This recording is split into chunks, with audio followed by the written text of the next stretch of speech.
কান্ডারি, হ্যাঁ গোলাম জাকারিয়া তাদের পক্ষ থেকে শুভেচ্ছা। বিএনপি পক্ষ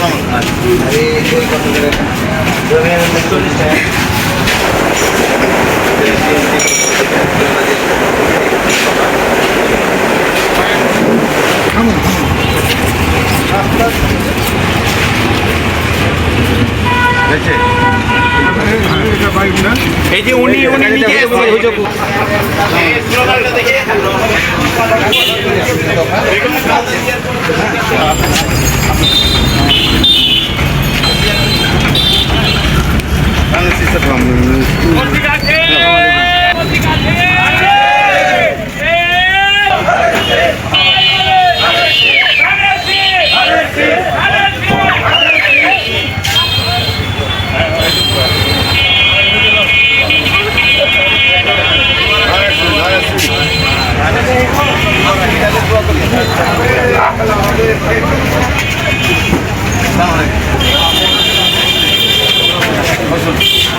তুষার ভাই এদিক ছেড়ে দেন, এদিক ছেড়ে দেন।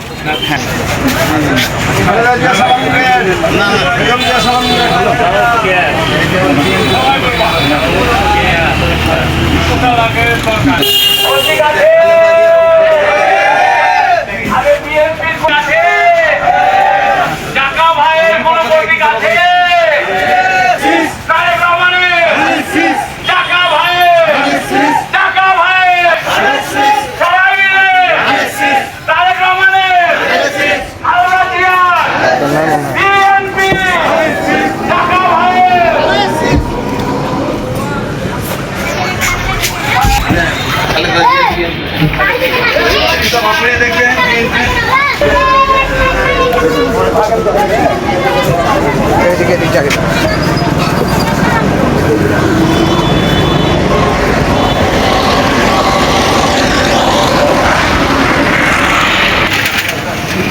আগামী দিনের রাষ্ট্রনায়ক তারেক জিয়া ঘোষিত 31 দফার কর্মসূচি বাস্তবায়নের লক্ষ্যে আমাদের সম্মানিত চাঁপাইনবাবগঞ্জ জেলার সভাপতি গোলাম জাকারিয়া ভাই সহ বিএনপির নেতৃবৃন্দ অক্লান্ত পরিশ্রম করছেন করে আজকে আমরা প্রতিটা এলাকায় বিভিন্ন কর্নারে বিভিন্ন শহরে বিভিন্ন গঞ্জে এজেলিভার বিতরণ করা হচ্ছে।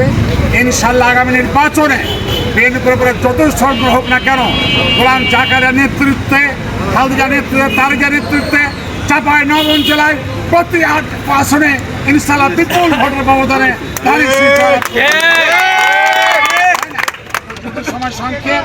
এবার আপনাদের সামনে বক্তব্য রাখছেন আমাদের প্রাণপ্রিয় নেতা, আগামী দিনের বিএনপির কান্ডারি এবং এই চাঁপাইনবাবগঞ্জ সদরের আগামী দিনে যিনি বিএনপির থেকে মনোনয়ন প্রত্যাশী আমাদের বড় ভাই চাঁপাইনবাবগঞ্জ জেলার সম্মানিত সভাপতি গোলাম জাকারিয়া জাকা ভাই তার তিনি বক্তব্য রাখছেন।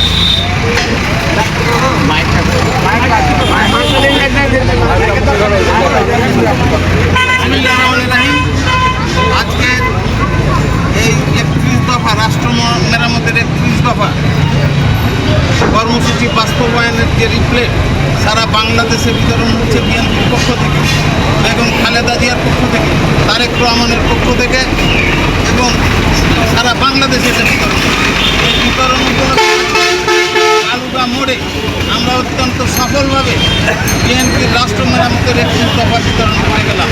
এবং আমি একটি কথা বলতে চাই, গতকালকে আপনারা দেখেছেন বিএনপির মুখপাত্র কেন্দ্রীয় সিনিয়র যুগ্ম মহাসচিব জনাব রিজভী আহমেদ একটি কথা বলেছেন। অনেকেই বলে বেড়াচ্ছেন বিএনপির পক্ষ থেকে আমাকে নমিনেশন দিয়েছে, বাংলাদেশে কাউকে নমিনেশন দেওয়া হয়নি। কেউ যদি বলে থাকে এটা মিথ্যা কথা বলছে, বিভ্রান্তিকর কথা। তাই আমি আপনাদেরকে বলবো আপনারা যারা ধানের শীষের লোক, যারা ধানের শীষকে সমর্থন করেন, যারা খালেদা জিয়াকে সমর্থন করেন, আপনারা আগামী দিনে ধানের শীষের ভোট করার জন্য আপনারা এবং এই রাষ্ট্রের কল্যাণ করার জন্য, জনগণের মুক্তি দেওয়ার জন্য আপনারা ঐক্যবদ্ধভাবে বিএনপির পতাকা তলে ঐক্যবদ্ধ থাকবেন, এই আহ্বান জানিয়ে এবং সকলকে ধন্যবাদ দিয়ে আমি আমার বক্তব্য শেষ করছি। খোদা হাফেজ। বাংলাদেশ জাতীয়তাবাদী দল জিন্দাবাদ, শহীদ জিয়া অমর হোক, বেগম খালেদা জিয়া জিন্দাবাদ, জনাব তারেক রহমান জিন্দাবাদ।